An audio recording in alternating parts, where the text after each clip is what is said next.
Доброе утро! На календаре 8 октября, пятница, и чем это не повод для радости. С вами сегодня последний рабочий день. Встречаю я, Мадина Халикова, и я и мои коллеги подготовили для вас много всего интересного. Сегодня мы приготовим в нашем эфире яйцо пашот. Любите ли вы это блюдо? Пишите нам в комментариях и в сообщениях, а также проведем зарядку, взбодримся и, конечно же, вас ждут наши постоянные рубрики. Но и я не могу не отметить, что сегодня 58 лет якутскому телевидению. И все наши коллеги, принимайте поздравления. Вот это, конечно, потрясающий сюрприз. И спасибо моим дорогим коллегам, спасибо нашим прекрасным зрителям, спасибо за то, что вы нас смотрите. Смотрите телевидение, ТВ живо и будет жить.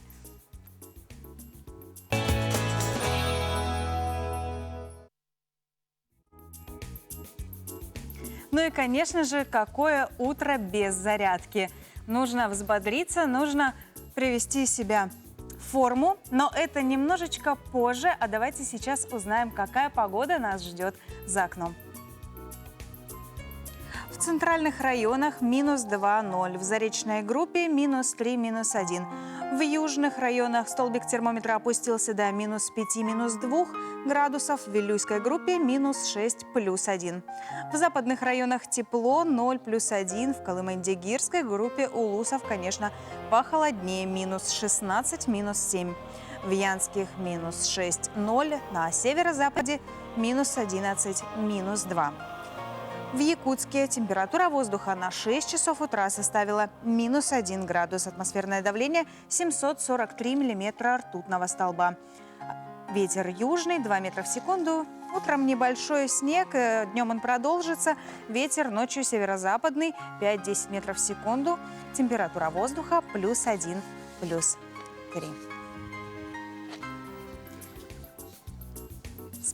И сейчас, конечно же, я хочу вам напомнить, что мы работаем в прямом эфире, и у нас работает наш номер WhatsApp 8 914 273 44 88. Пишите нам свои поздравления, мы ждем поздравлений. Может быть, у вас есть коллеги, которые работают на ТВ, друзья, родственники, их можно с этим поздравить.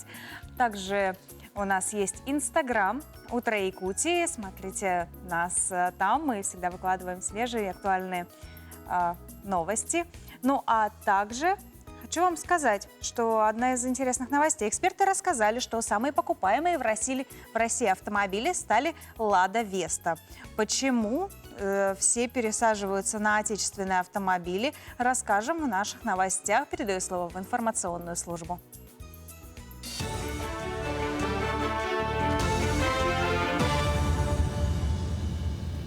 Якутия, доброе утро. Небольшой блок новостей. В сентябре продажи автомобилей в России рухнули на 22,5% относительно того же месяца годом ранее.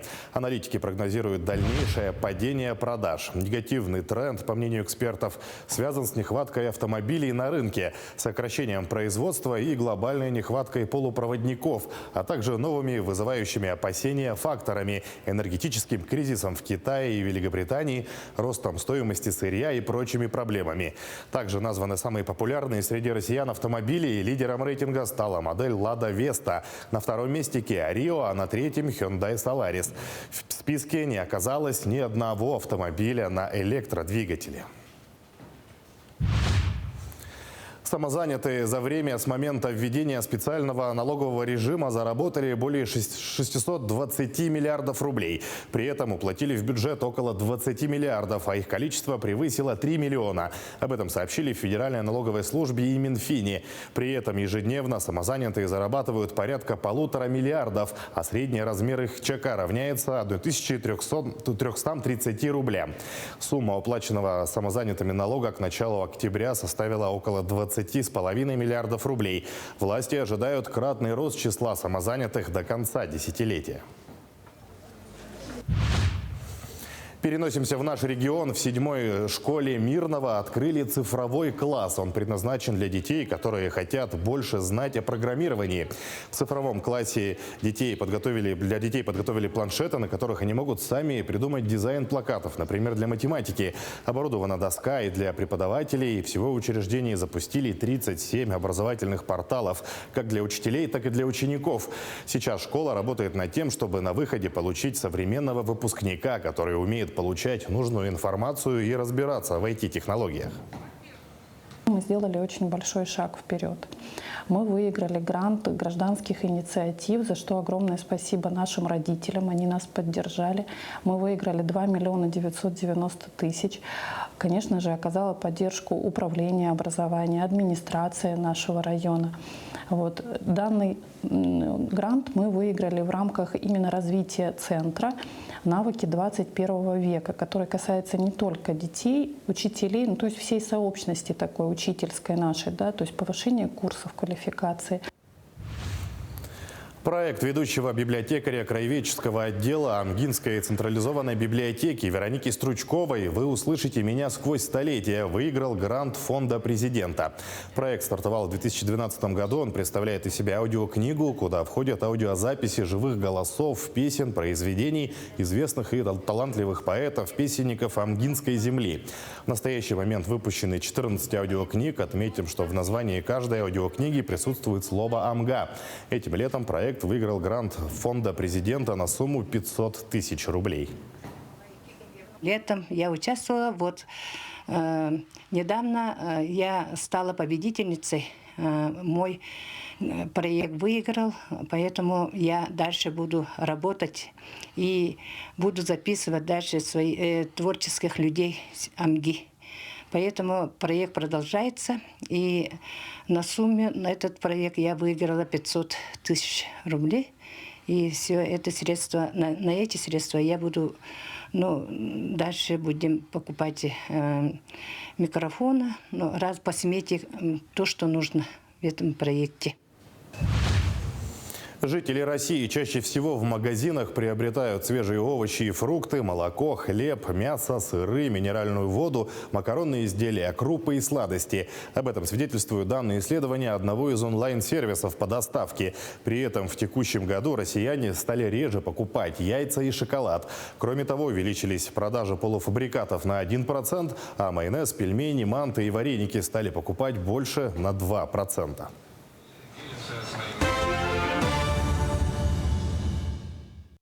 Доброе утро. Активность мозга повышает физическая нагрузка. Это уже давно исследовано учеными. И сейчас мы предлагаем вам немножко взбодриться, выпить чашечку кофе. Обязательно утром пейте по 2 стакана воды. И, конечно, делайте зарядку. Ольга Каюмова готова для вас показать несколько хороших упражнений, которые вас точно зарядят позитивной энергией в это утро. Доброе утро. Меня зовут Ольга Каюмова. Я персональный тренер атлетического клуба «Спарта». Я проведу для вас утреннюю зарядку. Упражнение начинаем с верхней части тела. Ноги по ширине таза, спина прямая. Начинаем движение шеи. Начинаем влево поворачивать, вправо. Все движения выполняются спокойно, четко. Следующие наклоны вперед, назад. То, что начинается с шеи, нужно выполнять спокойно, без резких движений. Все повторения выполняются по 20-30 раз. Следующее – плечи. Нужно в полной амплитуде спокойно вращать. Все упражнения похожи на суставную разминку. Данные движения можно выполнять и перед тренировкой, не только как зарядку.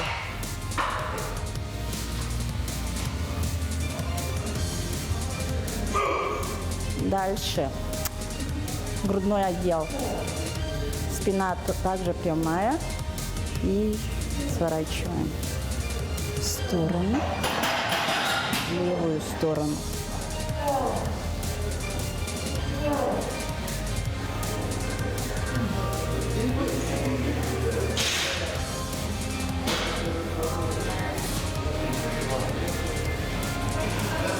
Далее наклоны в стороны. Туловище не двигаем. И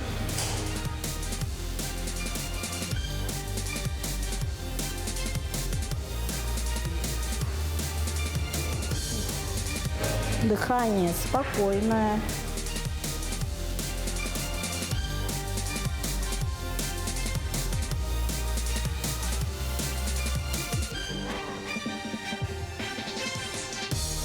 Далее ноги также по ширине таза и наклоны вперед. Таз отводим назад, при этом наклоняемся вперед. Вес тела на пятках. Данное упражнение выполнять 3 подхода по 15 раз.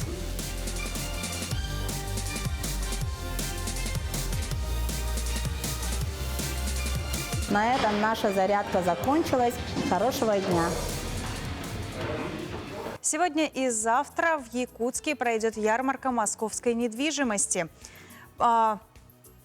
Ее устраивает компания «Туймада Недвижимость». И как приобрести квартиру в Белокаменной, как под это дело оформить ипотеку, мы сегодня поговорим с нашим гостем в студии Лилией Карповой, консультантом по недвижимости. Лилия, доброе утро. Доброе утро. Расскажите о деятельности вашей компании. Наша компания, риэлторская компания «Туймада Недвижимость», работает на рынке недвижимости уже более 8 лет. Нашими клиентами являются не только граждане Российской Федерации, а также стран СНГ, Китая, Канады, США. Мы работаем с крупными застройщиками Москвы, такими как ФСК, А101, «Самолет».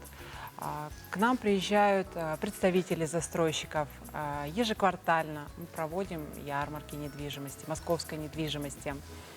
К нам приезжают очень многие клиенты с районов, приобретают квартиры, получается, с использованием материнского капитала, с использованием ипотеки, также рассрочка. Вот расскажите, в этом году с каким застройщиком вы работаете в Москве? В этом году, точнее сейчас, 8 и 9 октября к нам приехал застройщик «Самолет». Руководитель застройщика, получается, привез к нам закрытые продажи, где стоимость недвижимости от 3,5 миллионов рублей. Для Москвы это очень хорошая цена. Да. То есть, имея в среднем свои накопления от 500 тысяч, вы уже можете стать обладателем квартиры в ближайшей Московской области. Также можно использовать материнский капитал как первоначальный взнос. От банков-партнеров также есть условия приобретения квартир без первоначального взноса, либо рассрочка, ипотека от 1% на весь срок кредитования. Лилия, а популярно ли у нас здесь покупать квартиры в Москве, находясь, собственно, в Якутске? Много ли приходит людей? Да, конечно, у нас очень много людей приходят, приобретают дистанционно, электронно. У нас сделка происходит так. Допустим, клиент к нам обращается, мы делаем подбор недвижимости, бронируем квартиру, подаем заявки во все банки. Банков у нас 30, застройщиков у нас более 20. Все застройщики очень хорошие, известные и надежные.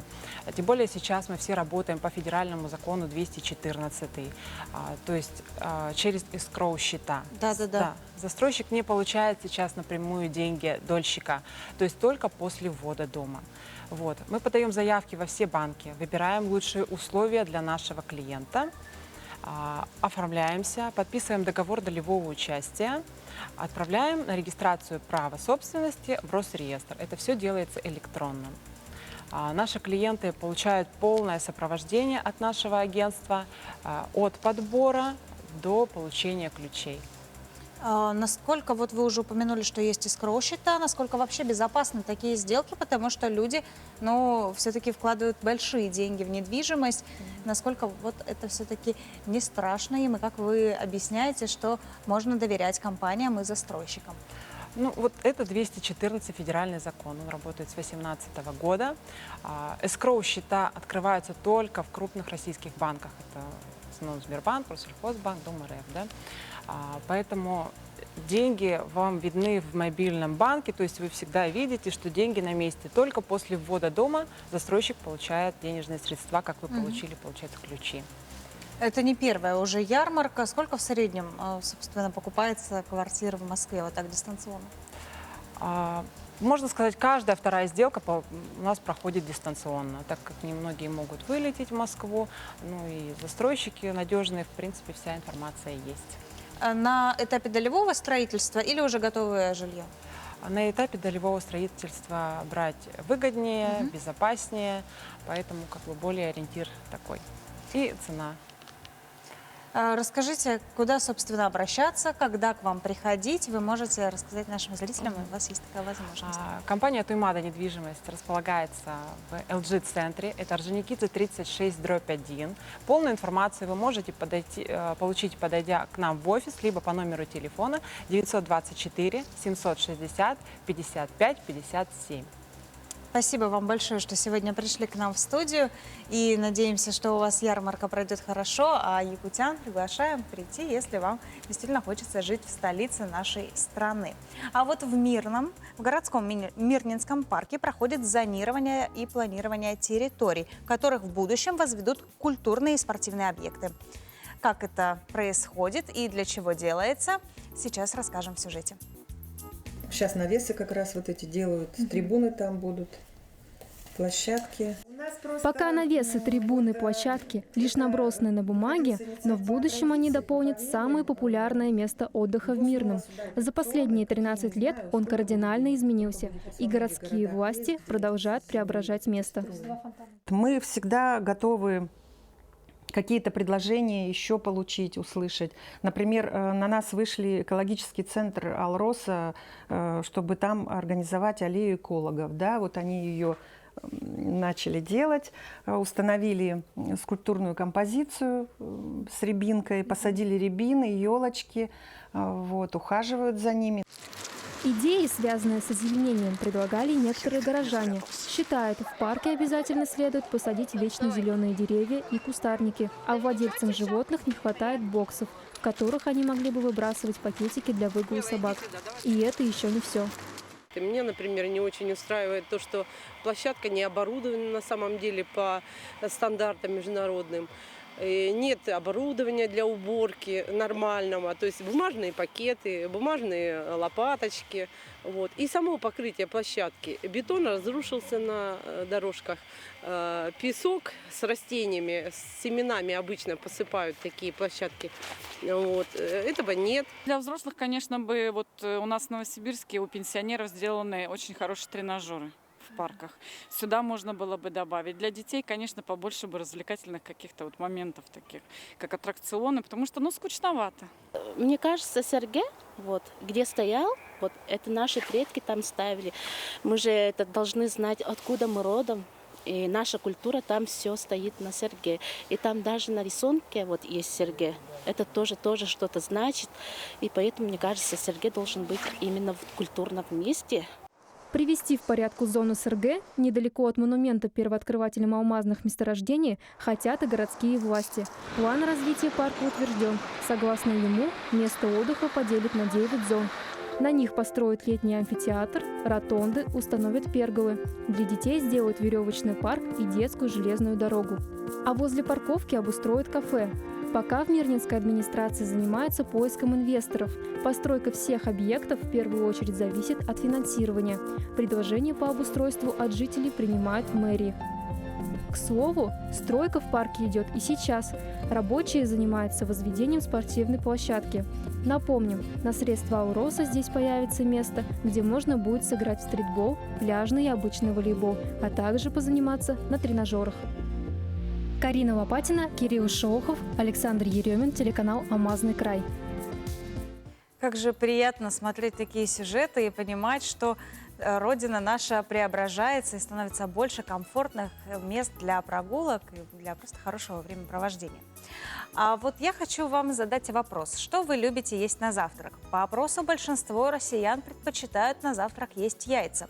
Глазунью, яйцо пашот, всмятку, вкрутую и миллион способов приготовления этого лакомства знают, наверное, с самого детства. Так вот, сегодня, 8 октября, отмечается Всемирный день яйца. Это удивительно, но Международная яичная комиссия объявила на конференции в Вене, что каждую вторую пятницу октября будет отмечаться такой день, потому что все очень любят это лакомство. Давайте посмотрим, чем еще запомнился день сегодняшний.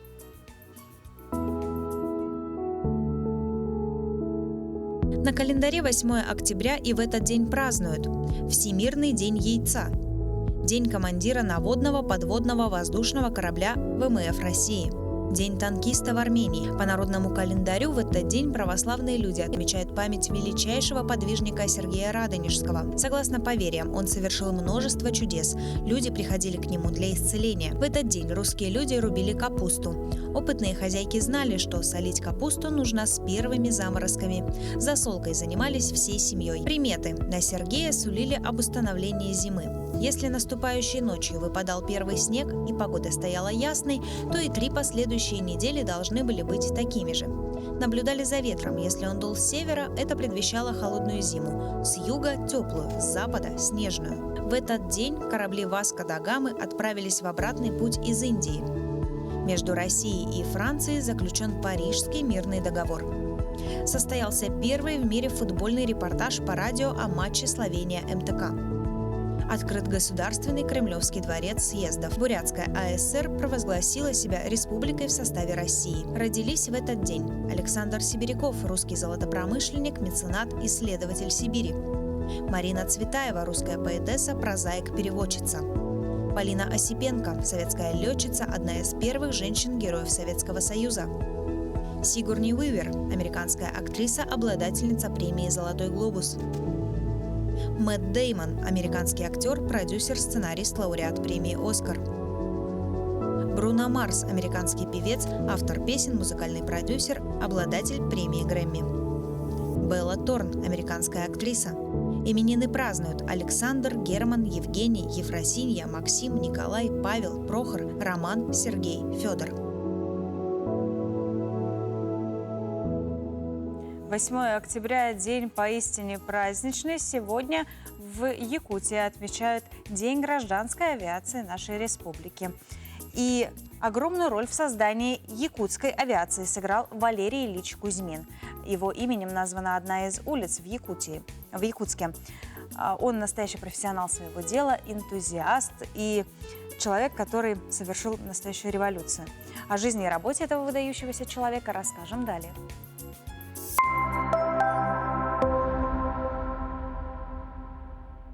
Доброе утро! Сегодня мы поговорим о Валерии Ильиче Кузьмине, в честь которого были названы улицы в городе Якутске и школы. Валерий Ильич Кузьмин родился 7 ноября 1918 года в селе Иннях, ныне Алекминский район Республики Саха-Якутия, в крестьянской семье. По национальности якут, рано остался без отца. Как старший сын помогал матери поднимать младших. В 1933 году окончил 7 классов школы. По направлению комсомольской организации поступил в Якутский техникум пушного мехового хозяйства и уехал в город Якутск. С осени 1935 года записался только что в открывшуюся летную планерную школу. На следующий год по направлению якутской организации ОСО «Авиахима» поступил на учебу в Ульяновскую объединенную школу летчиков и авиатехников. Был зачислен на летное отделение. В сентябре 1937 года вернулся в родную Якутию дипломированным пилотом.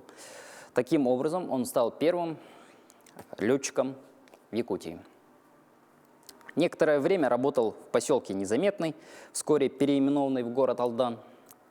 Затем в Якутском аэроклубе в феврале 1940 года состоялся первый запуск авиамехаников Якутского аэроклуба. командиром звена которого был именно Валерий Ильич Кузьмин. Позднее работал пилотом 234-го авиаотряда спецприменения Иленской группы полярной авиации. Таким образом, с самого начала он стоял у истоков гражданской авиации Якутии. В годы Великой Отечественной войны занимался перегонкой самолетов из Аляски в Советский Союз через территорию Якутии. В октябре 1941 года был зачислен в распоряжение Якутской авиагруппы управления особой воздушной линии. Данная линия и программа в целом в историографии известна как АЛСИП, по сокращениям Аляска и Сибирь. С осени 1942 года работал на воздушной трассе Уэлькаль-Красноярск, по которой и началась перегонка самолетов, поставляемых в страну по ленд-лизу.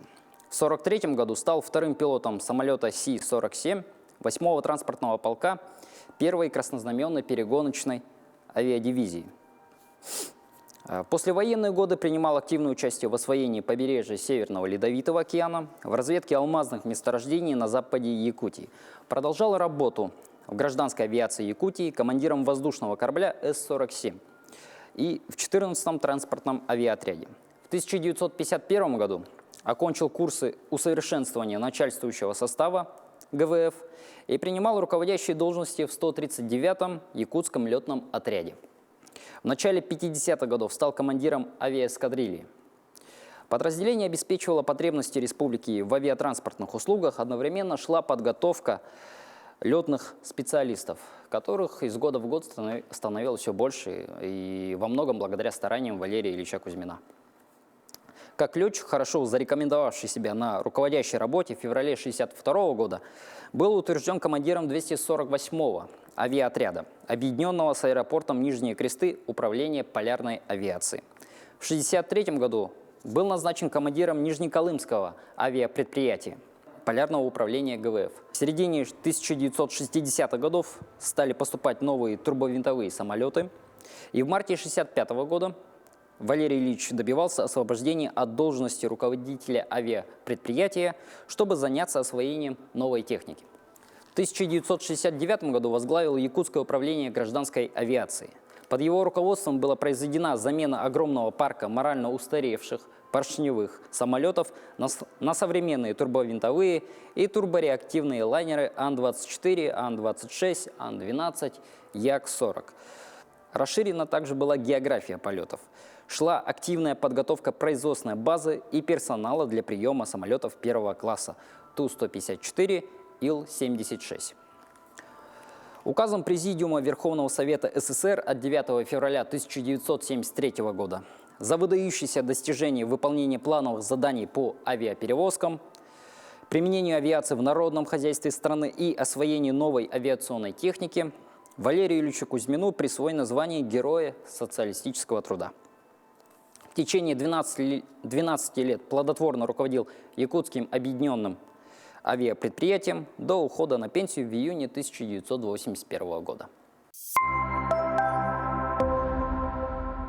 Всех авиаторов Якутии с праздником профессиональным, и пусть, конечно, вам всегда сопутствует удача.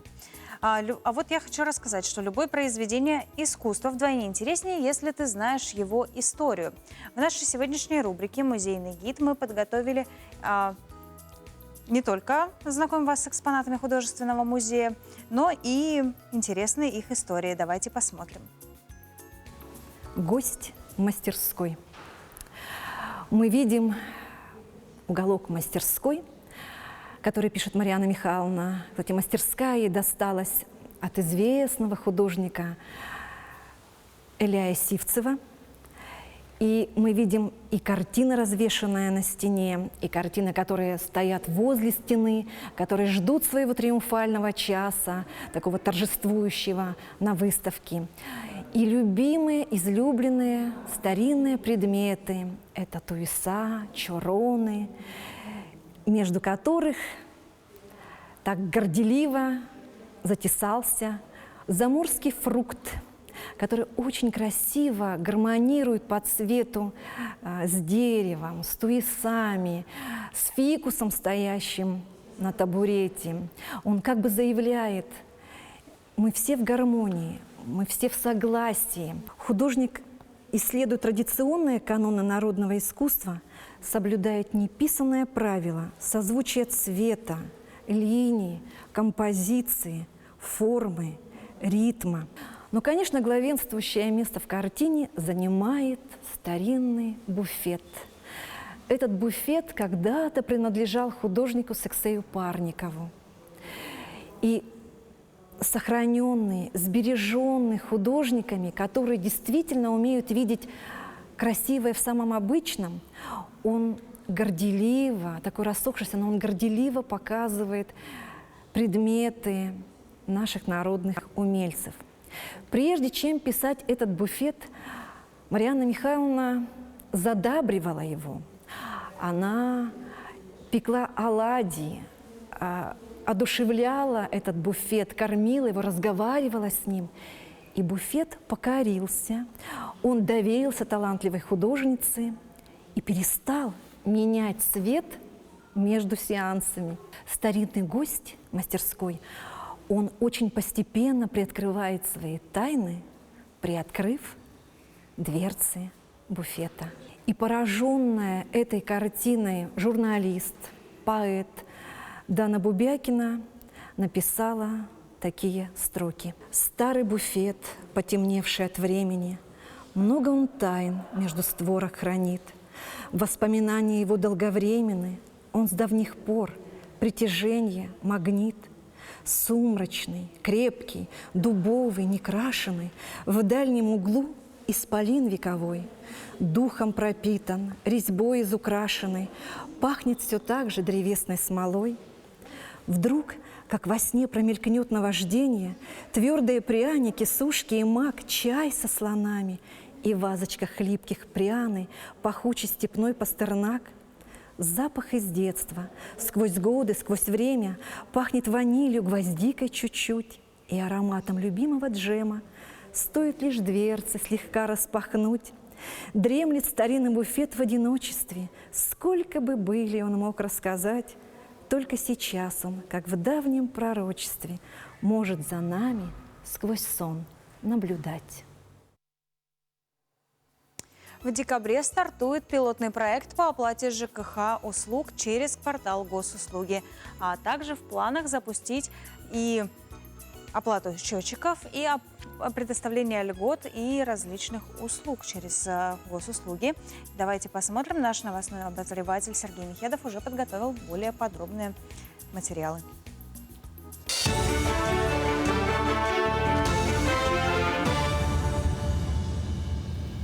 Доброе утро, Якутия. Сейчас небольшой блок новостей. Минтруд России предложил продлить на следующий год временное положение о страховых выплатах медикам, заболевшим COVID-19. Соответствующий проект опубликован на официальном портале нормативно-правовых актов. В ведомстве считают, что продление позволит обеспечить своевременное осуществление страховых выплат медицинским работникам. Напомним, страховые выплаты предусмотрены для врачей, среднего и младшего персонала, а также перевозивших больных водителей скорой помощи, которые заболели сами. Оплатить коммунальные услуги, передать показания счетчиков, узнать о льготах и провести общее собрание жителей можно будет через портал госуслуг. Минцифры разработала проект постановления правительства о взаимодействии портала и государственной информационной системы ЖКХ. Проект документа определяет сроки, когда будут запущены те или иные опции. Пилотные проекты по получению и оплате счетов на ЖКУ стартуют в декабре текущего года, а полноценно должны заработать с сентября следующего.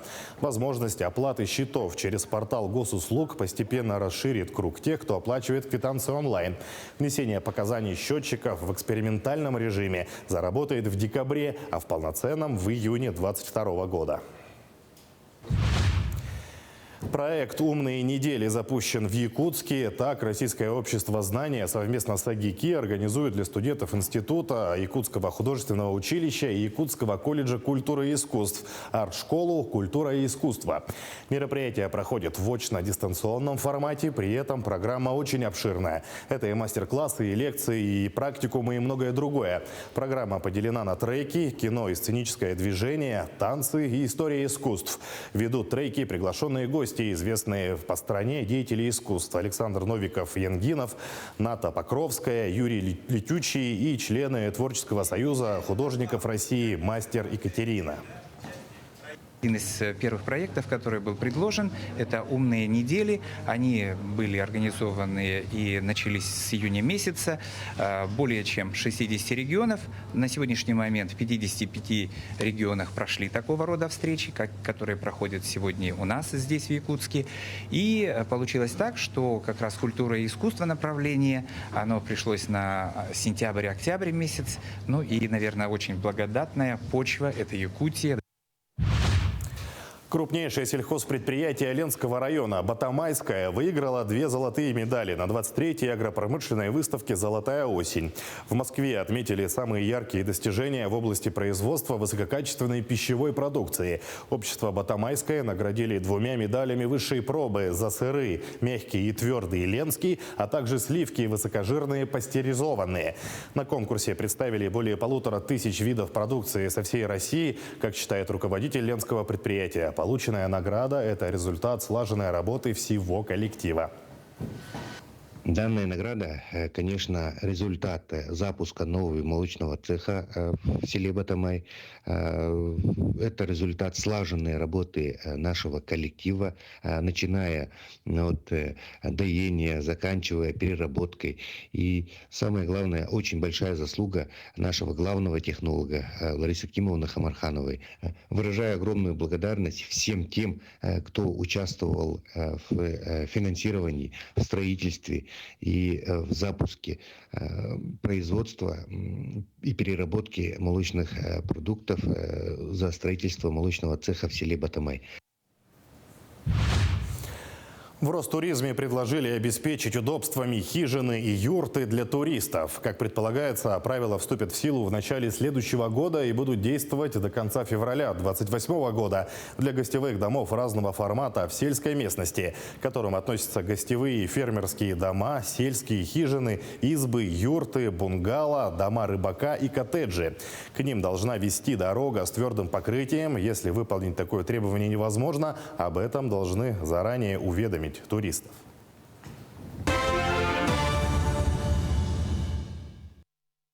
С добрым утром! В эфире телеканалов «Якутия-24» и НВК «Саха. Утро Якутии». С вами по-прежнему я, Мадина Халикова. И мы продолжаем вас знакомить с самыми интересными событиями этого дня. Присылайте свои поздравления и сообщения нам в WhatsApp номер 8 914 273 44 88, а также подписывайтесь на наш Инстаграм «Утро Якутии». Заходите в приложение, вбивайте нас в поиск и сразу же нас находите. Напоминаю вам, что сегодня в Якутии празднуют День телевизионщиков, День телевидения. И мы еще раз поздравляем всех наших коллег. И нам приходят поздравления в наш WhatsApp. Сейчас я вам их прочитаю. С Днем якутского телевидения поздравляю всех работников НВК «Саха». Спасибо за интересные передачи. Спасибо вам большое, что нас смотрите. Мы вас ценим и, конечно же, спасибо вам. Поздравляем якутскую эскадрилью с Днем авиации Якутии, чистого неба над головой и летной погоды. Семья Исаковых, Якутск. Также поздравляем нашего дедушку Михаила Владимировича, ветерана труда, авиамехаников, с юбилеем 70 лет и с Днем якутской авиации. Такие теплые сообщения приходят нам на наш WhatsApp. Мы тоже присоединяемся к поздравлениям. Утро Якутии с праздником. Смотрим вас каждое утро. Спасибо за ваш труд. Спасибо вам. Очень ценим и нам очень приятно. А также еще есть поздравления с днем рождения. Поздравляю Попову Ирину Спартаковну. Желаю здоровья, долголетия, успехов в работе и удачи во всем. Это от родных и близких. Поздравляем вас с днем рождения. Ну а сейчас я хочу вас спросить, что же вы любите есть на завтрак? Ведь быстро и вкусно иногда это очень важно. И что может быть быстрее обычного сэндвича? Но согласитесь, иногда есть сэндвич, это скучно. Вот можно разбавить его яйцом пашот, добавив зелень и еще какие-нибудь любимые ингредиенты. А как это сделать и как приготовить яйцо пашот, расскажет наш шеф-повар. Сегодня мы вам приготовим завтрак в виде сэндвича с слабосоленым лососем и яйцом пашот. Заодно я покажу лайфхак, как сделать дома яйцо пашот очень быстро и без проблем. Так, для этого мы сначала возьмем сотейник с водичкой и поставим сразу на плиту. Будем готовить яйцо пашот. Вода закипит, и мы туда окунем, буквально, само яйцо, но в пакете. Но сначала мы немножко добавим туда капельку масла растительного, чтобы яйцо не прилипло. Смажем все это. Разобьем туда аккуратненько яйцо. Самое главное, чтобы оно не разбилось, не сломалось, чтобы желток оставался целым.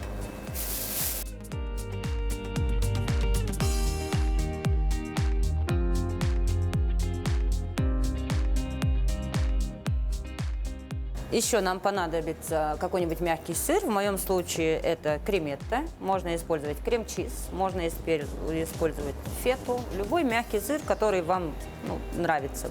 И вообще сочетание семги и вот крем-чиза, креметты – это безумно вкусно. Положим наш хлеб. Пусть обжаривается. Добавим для целостности вкуса немножечко свежего огурца. Так, обжарили мы хлеб с двух сторон. Сковородка нам уже больше не понадобится. Берем крем-чиз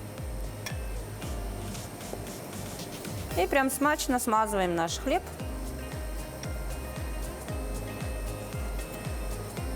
Выкладываем огурцы с одной стороны. С другой стороны мы возьмем лист салата.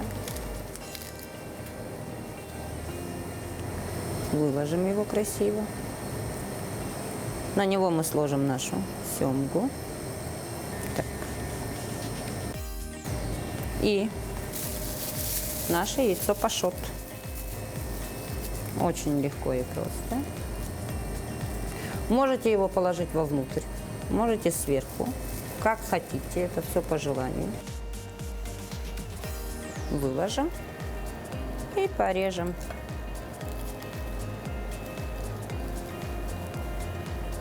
И вот такой вот у нас смачный получился сэндвич с яйцом пашот.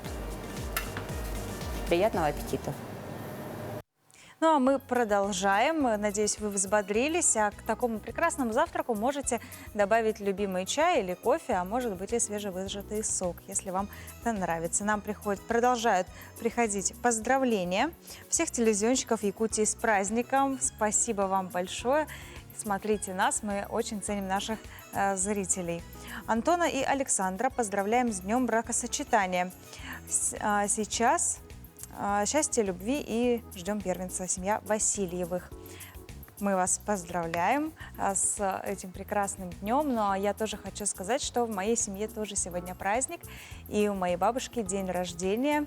Мезенцева Зоя Ильинична. Бабушка, я тебя очень люблю. Поздравляю с днем рождения. Будь здорова и счастлива. А сейчас мы ненадолго прервемся и вернемся к нашему эфиру. Доброе утро! Я напоминаю о том, что сегодня, 8 октября, отмечается День якутского телевидения. В 1963 году, 58 лет назад, впервые зажглись голубые экраны в нашей республике. И началась история якутского телевидения, которая продолжается с того самого дня и до сих пор. Для многих телевидение было и осталось другом, средством получения актуальных, оперативных и интересных новостей, а главное, самых достоверных. Над тем, чтобы ежедневно вы видели то, что видите на своих экранах, это новости, это развлекательный контент, работает армия профессиональных телевизионщиков. И сегодня у нас в гостях представитель этой армии, я бы даже сказала, представитель командного состава армии телевизионщиков, первый заместитель генерального директора НВК САХА по информационной политике Ирина Ефимова. Вы все ее прекрасно знаете. Ирина, доброе утро. Доброе утро, Марина. Я вас поздравляю с этим праздником. И я вас. Спасибо. В начале каждого года принято подводить итоги. Вот какие итоги можно подвести у нас сегодня в день рождения? Но, знаете, вообще самое главное достижение якутского телевидения даже не то, что за год, а вообще то, что у нас есть такое вот сильное региональное телевидение. На самом деле это вот далеко не везде, потому что у нас во всех регионах есть филиалы ГТРК, и в национальных республиках есть тоже, ну вот на национальных языках, врезки и так далее. Но вот полноценное национальное телевидение, которое бы вещало на родном языке, есть только у нас и в Татарстане. Это вообще удивительно. Но Якутия действительно славится своей сильной журналистикой. Вот, да, и когда сюда приезжают гости, мы же часто работаем вместе с телемарафонами. Сегодня, например, будем помогать проводить онлайн женские марафон к Евразийскому форуму. Его можно будет смотреть не у нас в эфире, но в интернете. Там будет принимать участие Ольга Валерьевна Балапкина, Анжелика Андреева и ректор АГИКИ Института культуры Саргалана Игнатьева. Вот. В этой же студии я буду модерировать буквально через несколько часов. В 12 по якутску это начнется. Вот. И мы отрабатывали там тотальный диктант, какие-то вот большие федеральные проекты. И всегда ну, все удивляются, какие у нас возможности, насколько мы профессиональны. Например, вот когда был в прошлом году фестиваль Мусустар, который мы вот, были одним из партнеров инновационных, мы его транслировали целиком на канале Мамонт, да, частично на других наших каналах. Тоже вот эти представители, которые из Москвы приезжали, я им провела небольшую экскурсию по нашим зданиям, они были просто вот, ну, прям в шоке, что вот ни в одном регионе они такого не видели. Вот. И даже если сравнить с Татарстаном, у них, конечно, все, ну, все мощно, у них достаточно хорошо это финансируется, поддерживается, у них там есть детский телеканал отдельно. Но при этом, например, они очень удивились, что мы снимаем свои сериалы. Хотя якутское кино – это очень сильный кинематограф. Действительно, у нас здесь эта индустрия очень развита. Вот. И вот сериалы точно никто не снимает. Вот. И это было в начале лета, были Дни Якутии в Татарстане, если вы помните. Мы с ними подписали соглашение, они, потому что переводят, они дублируют сериалы, турецкие, казахские на татарский язык. Сами не снимают, но дублируют. Вот. И вот договорились, что будут якутские сериалы, они дублировать на татарский, показывать на татарском телевидении. Как раз заговорили о кино, вот существует понятие как магия кино. И, конечно же, у нас тоже есть своя магия, магия телевидения. Вот как вы к этому относитесь и считаете ли, что для вас магия телевидения? Ну, безусловно, это магия. Во-первых, это чудо прямого эфира. Да? Вот мы сейчас в прямом эфире. Это такое особое состояние, адреналин, да, немножко. Такое вот, ну, это ни с чем не сравнить. И это могут ощутить вот все там ваши гости, да, там наши гости. С другой стороны, когда ты делаешь программу в записи, когда там монтаж, художественная съемка, это уже, ну, почти как кино. Хотя, конечно, киношники говорят, что телевидение это не то, но особенно, но, кстати, наши киношники так не говорят, потому что якутские кинематографисты, они практически все имели опыт работы на телевидении. Чаще всего это в нашей национальной компании. Вот. И очень много общего у кино и телевидения, да, и когда люди снимают большие проекты, там, вот как у нас на НВК Саха на канале, да, или как вот сейчас начинают делать тоже на Якутии 24, используются же все равно приемы какие-то, да, которые мы подсматриваем в кино. Конечно. Операторская работа, режиссерские какие-то ходы, да. И есть такие программы, которые не уступают ни в чем там документальным фильмам. То есть на очень хорошем, профессиональном, качественном уровне. Вы сама ведущая, вот вам комфортно, когда не вы задаете вопросы, а вам задают вопросы? И вообще, когда решили прийти в журналистику, думали ли, что вот через много-много лет уже, с какого года существует у нас телевидение в Якутии, будете сами звездой, и вас будут знать все и узнавать на улице? Ой, ну насчет знать все и узнавать на улице. Такое, знаете, меня когда пригласил ваш редактор, я говорю, а я-то почему? Ты знаешь, твою маму и там, и тут передают, да? То есть мало того, что я тут каждый вечер в 19:15, вот, еще и в утро. Вот, а редактор у вас мужчина, он говорит, ну, во-первых, ты красивая, во-вторых, умная, в-третьих, молодец. Что тебе еще надо? Какие еще аргументы? Подписываюсь под каждым словом. Ну вот, поэтому Тут даже дело не в том, что ты себя видишь на экране. Я, кстати, смотрю свои программы только чтобы потом делать разбор полетов со своей командой, да, что вот. Что было хорошо, да, что было можно хорошо, сделать лучше. что было не очень. Вот. С другой стороны, когда вот такой поток, когда у тебя 4 оригинальных эфира в неделю, конечно, ты даже все отсмотреть не успеваешь. Но телевидение дает...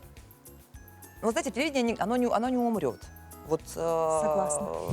Когда, помните фильм «Москва слезам не верит», когда там этот Рудик говорил, что не будет ни кино, ни театра, будет одно сплошное телевидение. Вот эту фразу очень любят повторять газетчики, да, что вот газеты останутся. Газеты останутся, конечно, но в каком-то элитарном формате, очень таком маленьком и узком. О смерти телевидения стали говорить, когда у нас появилась цифра. Да, появилась цифра, появился YouTube. Но, понимаете, мы делаем профессиональный контент, и он всегда будет востребован. И звезды Ютуба, ну, российского Ютуба, там, если взять, они же все телевизионщики. Они все делают свой контент по телевизионным канонам и правилам. Да, вот тот же Пивоваров, там, та же Собчак, тот же Дудь. Они все выходцы из телевидения. И если делать качественный контент, то, в принципе, все равно, как его потреблять, да? И наша компания делает очень правильно, что у нас есть отдельная служба интернет-вещания, что все наши выпуски можно смотреть в Ютубе, что там делаются прямые трансляции, что у нас есть во всех соцсетях НВК Саха, Якутия-24 представлено. Вот, поэтому, может быть, изменится способ потребления контента. Да? Но вот многие же телевизоры уже не смотрят как телевизор, а смотрят те же самые телевизионные выпуски просто... Ну, просто в интернете. Да, просто в интернете. Вот, поэтому самое главное делать контент, а вот как его доставить до зрителя, это уже... Ирина, поздравьте, пожалуйста, коллег своих, нас всех с этим прекрасным праздником. Я поздравляю всех коллег. Какая у меня камера? Вот это моя Пожалуйста, камера. Да. Дорогие коллеги, поздравляю вас с этим прекрасным праздником. Вот, это очень здорово, что у нас есть свое телевидение, и пусть оно развивает, процветает. Пускай будет больше зрителей, пускай зрители всегда нас любят. Вот, и, дорогие зрители, оставайтесь с нами. Ну и, конечно же, я не могу не поздравить вас с этим праздником. Какая красота! Спасибо большое. На вот такой замечательной ноте наш эфир подходит к концу. Сейчас будет небольшая музыкальная пауза. Заряжайтесь настроением в эту пятницу. Ну а у нас праздник. Всем спасибо, что были с нами, и хороших вам выходных.